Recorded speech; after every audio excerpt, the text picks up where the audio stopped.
ചേട്ടാ, ഈ ശ്രീഹള്ളിയിലോട്ടുള്ള വഴി ഏതാണ്? എല്ലിന്റെ വന്തേക്കൊത്തി. ഞാൻ പറയുന്നത് ശ്രദ്ധിച്ച് കേക്കണം. കാളവണ്ടി ഞാൻ കാട്ടിക്കൂടെ വഴി തെറ്റി ഇവിടെ പുരിഞ്ച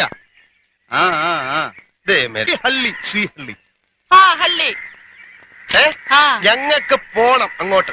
അങ്ങോട്ട് അങ്ങള് അങ്ങള് അങ്ങള് അവിടെ പോണം. പോളം പോളം. അതെ, അങ്ങള് പോളം പോളം പോളം.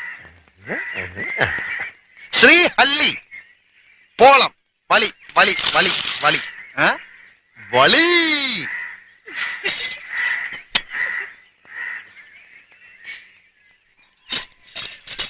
വഴി വഴി വഴി ശ്രീഹള്ളി പോണ വഴി ഏത്?